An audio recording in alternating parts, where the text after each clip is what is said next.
guys, what's up? I hope you're doing well. So इस video में और एक ब्रांच का अपन क्या करेंगे, देखेंगे क्या क्या सब्जेक्ट्स है। ठीक है, तो वो क्या जानकारी आपको मिलेगा। एरोस्पेस इंजीनियरिंग में क्या क्या सब्जेक्ट्स होता है, जो VTU यूनिवर्सिटी, जो कनाडा के कॉलेजेस होते हैं, वो सारे VTU से एफिलिएटेड होते हैं, उसको फॉलो करेंगे। और जो है 23-24 में तो फॉलो होगा, बट आगे अब अगर 5 साल देखोगे तब भी फॉलो होगा, बिकॉज कुछ खास चेंजेस नहीं होते हैं सिलेबस में। कुछ कुछ सब्जेक्ट में भी चेंजेस होते हैं। तो ये फर्स्ट ईयर का सिलेबस से हम स्टार्ट करेंगे। तो एरोस्पेस इंजीनियरिंग जो है आपका मैकेनिकल का ही ब्रांच है, मैकेनिकल का ही पार्ट है, इसलिए आप यहाँ पर देख रहे हैं मैकेनिकल इंजीनियरिंग स्ट्रीम। तो अगर आपके पास ऑप्शन रहता है इन जनरल एरोस्पेस क्यों पढ़ने चाहते हैं, मैं इस पर बताऊंगा कभी डिफरेंसेस जब बताऊंगा, बट बेसिक बता देता हूँ। मेरे हिसाब से आपको मैकेनिकल पढ़ना चाहिए अगर आपको इंटरेस्ट है इस फील्ड में, एरोस्पेस में नहीं। बिकॉज मैकेनिकल से आप एरोस्पेस में आ सकते हैं, एरोस्पेस से मैकेनिकल फील्ड में जा नहीं सकते। That is the main difference. तो बात करते हैं स्ट्रीम 1 में। मैथमेटिक्स 1 जो है वो आप पढ़ेंगे, ये सबसे डिफिकल्ट सब्जेक्ट होता है, और इसमें सबसे ज़्यादा रीअपेयर आता है बच्चों का, और इसीलिए वो जो जॉब होता है उसके लिए एलिजिबल नहीं होते हैं बहुत सारे जॉब के लिए, जहाँ पर रीअपेयर बैकलॉग अलाउड नहीं होते हैं। ठीक है, तो इसलिए पहले से ही अच्छे से प्रैक्टिस करना क्वेश्चंस। और आपका मैथमेटिक्स वीक है तो भाई पहले दिन से ही लग जाना, बिकॉज बहुत से बच्चे मेरे को मैसेज करते हैं, सर हमारे मैथमेटिक्स वीक है, क्या करें। जी भाई देखो, मैथमेटिक्स वीक हो सकता है, मेरे भी वीक था एक टाइम पर, मेरे 0 नंबर आए थे एक बार। क्लास एग्जाम में नहीं, ऐसे जो कोचिंग वाले टेस्ट नहीं होते हैं उसमें। बट वो लास्ट और फर्स्ट 0 आया था, उसके बाद कभी 0 नहीं आया। बिकॉज मैथमेटिक्स में अच्छे मार्क्स लाने का एक ही फंडा है, वो क्या है, प्रैक्टिस। थोड़ा समझ के, प्रैक्टिस से क्या होता है, स्टेप्स बनता है आपके दिमाग में, और उन स्टेप्स को आप फॉलो करते हैं, अच्छे मार्क्स आए थे। अप्लाइड फिजिक्स आपके पास है। नेक्स्ट हम बात करते हैं एलिमेंट्स ऑफ मैकेनिकल इंजीनियरिंग। ये काफी अच्छा सब्जेक्ट है, इसमें रीअपेयर आने का चांसेस रहता है बहुत सारे बच्चों का जिनका मैकेनिक्स या फिजिक्स वीक होता है। बट अगर आप एफर्ट डालेंगे, रीअपेयर नहीं आता इतना आसानी से। इंजीनियरिंग में अगर आपको एक चीज सीखने को मिल जाता है कि कैसे एग्जाम में लिखना है और कैसे इंजीनियरिंग पढ़ना है। दो तरीके से इंजीनियरिंग पढ़ते हैं, एक भाई रियल इंजीनियरिंग पढ़ते हैं और एक जबरदस्ती धक्के से पढ़ते हैं। तो भाई क्या होगा, आपका इंजीनियरिंग में रीअपियर आना डिफिकल्ट होगा। उल्टा नहीं बोल रहा हूँ, सच सही बोल रहा हूँ, रीअपियर आना डिफिकल्ट हो जाएगा। ठीक है, तो इसी के लिए मैंने देखा ये तो भाई इतना इजी नहीं है सीखना। इन जनरल बीटेक के बच्चे सीखते हैं लिखना एग्जाम में, पढ़ाई कैसे करते हैं बीटेक का, सेकेंड ईयर थर्ड ईयर, कोई तो लास्ट ईयर में सीखते हैं, कोई तो सीख भी नहीं पाते। लेकिन ये अगर आप फर्स्ट ईयर में सीख लो तो आपका रीपेयर नहीं आएगा, अच्छे मार्क्स आएंगे, तो लगभग हर कंपनी में एलिजिबल हो जाओगे आप। उसके लिए कोर्स मैंने लॉन्च किया है, इसमें इंग्लिश बोलना, एग्जाम में लिखना, पढ़ाई करना, इंजीनियरिंग कैसे करते हैं बाकी, या फिर कोई और आप पेपर पढ़ रहे हैं, इंग्लिश में पढ़ते हो आप, हिंदी मीडियम से आते हो आप, पंजाबी मीडियम से आते हो, गुजराती मीडियम से आते हो, भाई आपको प्रॉब्लम होता है, ठीक है, तो वो प्रॉब्लम सॉल्व हो जाएगा आपका, चांसेस ज़्यादा हाई है। बिकॉज मैं अपना टिप्स एंड ट्रिक्स बताऊंगा, because me too my dear not from English medium school, not neither from Hindi medium school. मेरे को हिंदी, मेरा हिंदी जो है मैंने सीखा है after 10th class, so I hope you can also learn these languages. अगर हिंदी नहीं आता तो सीख सकते हो, और हालांकि हालांकि मैं इंग्लिश सिखाऊंगा, हिंदी नहीं सिखाऊंगा। सो ये लाइव क्लासेस होंगे, कुछ रिकॉर्डेड वीडियोस मिल जाएंगे सारे। उसके बाद 1 साल वैलिडिटी होगा, सर्टिफिकेट कंप्लीशन मिलेगा। टाइमिंग रात को होता है जो लाइव क्लास होता है, 299 रुपीज़ वन टाइम है, सिर्फ ऑनली इतने पैसे लगेंगे आपके। और ऑफर आपके लिए है, 100 रुपये का डिस्काउंट मिलेगा, डिस्क्रिप्शन लिंक है, जाइए ज्वाइन करिए, मौज मारिए। ऑनली 100 रुपीज़ का डिस्काउंट आपको मिलेगा, 199 रुपीज़ आपको पे करना है। उसके लिए प्रोमो कोड, कूपन कोड है इस कोर्स को लेने के लिए, इसका लिंक भी डिस्क्रिप्शन में है। चलिए देखते हैं सेकंड सेमेस्टर में क्या पढ़ेंगे सारे। देखिए यहाँ पर जो है इंजीनियरिंग साइंस कोर्स 1 है, इमर्जिंग टेक्नोलॉजी कोर्स है, एंड प्रोग्रामिंग लैंग्वेज कोर्स है। और जहां जहां पर है आप देख पा रहे हैं, वहां पर एक कोर्स आपको फर्स्ट में पढ़ना पड़ता है, एक कोर्स आपको सेकंड में पढ़ना पड़ता है, जितने और है। ठीक है, तो ये फर्स्ट सेमेस्टर है, देख लीजिए यहाँ पर कुछ कोर्सेस हैं जो आपको एक एक करने पड़ेंगे। ESC मतलब इंजीनियरिंग साइंस कोर्स है, 5 में से 2 करना होगा, फर्स्ट सेमेस्टर में एक, सेकेंड सेमेस्टर में। एमर्जिंग टेक्नोलॉजी कोर्स 10 है, यहाँ पर 10 आपका सब्जेक्ट है बोल सकते हो, इनमें से एक करना होगा फर्स्ट में, एक करना होगा सेकंड में। प्रोग्रामिंग लैंग्वेज कोर्स क्या होगा, एक करना होगा आपको फर्स्ट में, एक करना होगा सेकंड में। देखो भाई, IT फील्ड में कोई ब्रांच का बंदा जा सकता है, हाँ थोड़ा सा आपको डिफरेंसेस होते हैं, जब कंपनी जाओगे पता लगेगा।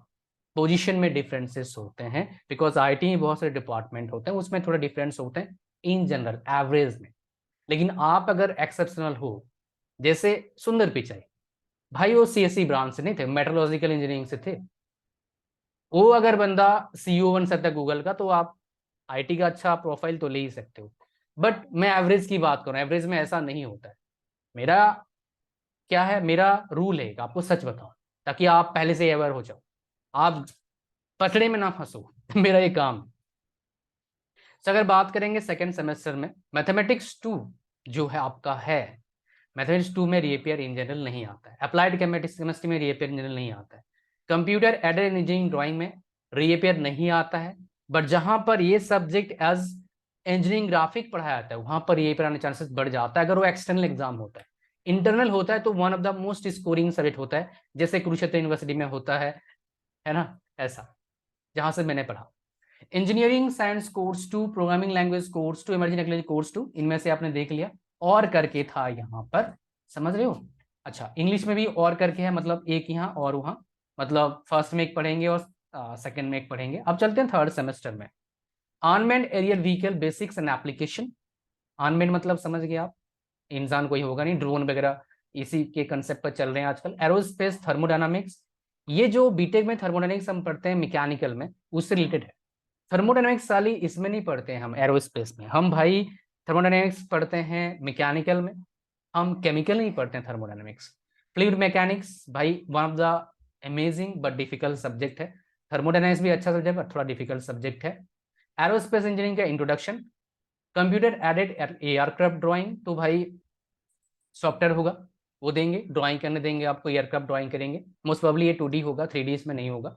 मतलब डिजाइन में जाना है अगर एयरक्राफ्ट का तो ये है, बट बहुत ज्यादा सोफिस्टिकेटेड नॉलेज चाहिए एयरक्राफ्ट डिजाइन फील्ड में जाने के लिए, बिकॉज इतने कंपनीज हैं तो वैकेंसीज कंप्लीटली बहुत कम है। ठीक है, इन जनरल जो इंडिया से पढ़ते हैं एरोस्पेस वगैरह, एरोस्पेस या फिर एरोस्पेस रिलेटेड फील्ड में जाते हैं, वो मेंटेनेंस में जाते हैं इन जनरल। ठीक है, आगे आते हैं introduction to drone technology, mechanism, machine theory, introduction to IoT मतलब internet of things, introduction to Python, software वाला काम आता है भाई ड्रोन टेक्नोलॉजी में भी, इसलिए पढ़ाया जाता है। अगर आप बात करेंगे आजकल कोई भी ऑटोमेशन आ रहा है, तो ऑटोमेशन में क्या होता है, आपका प्रोग्रामिंग का जरूरत पड़ता है, इलेक्ट्रॉनिक्स का जरूरत पड़ता है। डेवलपमेंट फॉर आप बोल सकते हो सॉफ्ट स्किल्स है, उसकी बात करेंगे हम।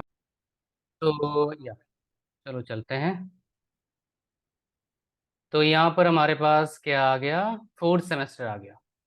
Mechanics of materials, aerodynamics, aerospace materials and process, lab आएगा एक, और ESCTC PLC एक आपका सब्जेक्ट आएगा।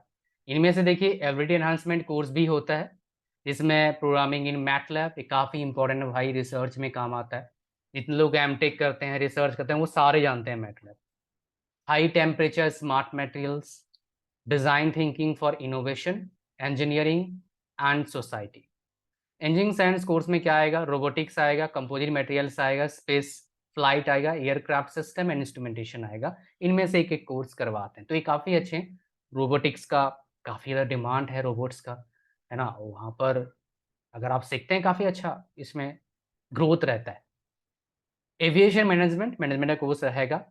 उसके बाद एरोस्पेस प्रोपल्सन, पूरा इस पर भाई डिपार्टमेंट होता है, propulsion department. Aerospace structure design का डिपार्टमेंट है, ये थोड़ा सा डिफिकल्ट सेट हो सकता है आपके लिए। प्रोफेशनल लैक्टिव कोर्स है आपका, मिनी प्रोजेक्ट है। ये क्या क्या होगा, मिनी प्रोजेक्ट दिखाना है, प्रोफेशनल लैक्टिव कोर्स देख लेते हैं।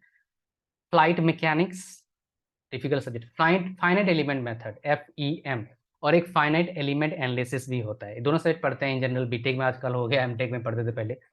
Wind tunnel techniques, introduction to astrophysics and space environment, ये पढ़ेंगे आप। उसके बाद सिक्स सेमेस्टर में avionics, rockets and missiles, professional elective course, open elective course. इनमें से दो में से क्या पढ़ेंगे देख लेते हैं हम लोग। यहाँ पर प्रोफेशनल में heat and mass transfer mechanical में पढ़ते हैं, थ्योरी ऑफ वाइब्रेशन मैकेनिकल में पढ़ते हैं। वाइब्रेशन थ्योरी काफ़ी इंपॉर्टेंट है even for aerospace engineers. Vibration को कंट्रोल करना बहुत जरूरी है किसी भी व्हीकल के लिए, अदरवाइज एक्सीडेंट बहुत इजीली होता है, देन वो खत्म हो सकता है कहानी। वाइब्रेशन वो भी स्पेस में वाइब्रेशन तो होगा। ठीक है, radar and microwave engineering, space mechanics. उसके बाद ओपन इलेक्टिव में क्या होगा, aerospace industry, helicopters, Indian aviation and airline airport management, ये काफ़ी अच्छा सब्जेक्ट है। एबिलिटी में क्या हो जाएगा, probability statistics for aerospace engineering, virtual aircraft simulation, introduction to data analytics, air and missile defence system, ये आपका इंपॉर्टेंट है। आगे आते हैं जी, 7th सेमेस्टर में क्या आता है हमारे पास, global navigation satellite system, control engineering, conjugate heat transfer, ये आपका 3 साइड है। उसके बाद 2 साइड आपके पास है, professional elective course and open elective course, hypersonics, flight testing, cryogenics and AIML for aerospace plane, सारे अच्छे, क्रायोजेनिक्स हो, हाइपरसोनिक्स हो, आपने हाइपरसोनिक मिसाइल सुना होगा, तो ये भाई पढ़ेंगे आप तो पढ़ने में मजा आता है। बट एक ही प्रॉब्लम है, इंडिया में मार्केट इतने अच्छे अभी है नहीं, ये प्रॉब्लम है। अदरवाइज सब्जेक्ट अच्छा है, बहुत अच्छा है, इनोवेशन बहुत अच्छा है, रिसर्च करने में मजा आएगा।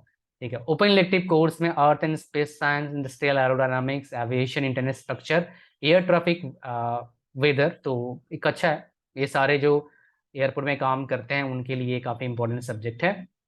आगे हम बात करते हैं, आपका लास्ट सेमेस्टर में क्या होता है, इंटर्नशिप होता है और 2 कोर्सेज करने होते हैं ऑनलाइन, इन जनरल LPT से करना होता है। तो ये आपका 8 सेमेस्टर है। इन जो कोर्सेज में बताया आपको, ये VTU फॉलो करेंगे, VTU के बच्चे। बाकी आपका जो यूनिवर्सिटी होगा उसमें थोड़ा अलग हो सकता है, लिटिल बिट डिफरेंस होता है, बट मोटा मोटा सब्जेक्ट सेम ही होते हैं। 8 सेमेस्टर में बहुत जगह पर क्या होता है आपका, इंटर्नशिप होता है पूरा, बहुत जगह पर पढ़ाई होता है, जैसे आपने बाकी 7 सेमेस्टर पढ़ा है। यहाँ पर ये आपका VTU अन्ना यूनिवर्सिटी क्या करते हैं, स्वेप कर लेते हैं। आप 7th में ये कर लो, 8th में 7th वाला कर लेना, मतलब इंटरचेंज कर, स्वेप कर सकते हो आपका जो कोर्स होता है। ठीक है, ये था पूरा कहानी आज का वीडियो का।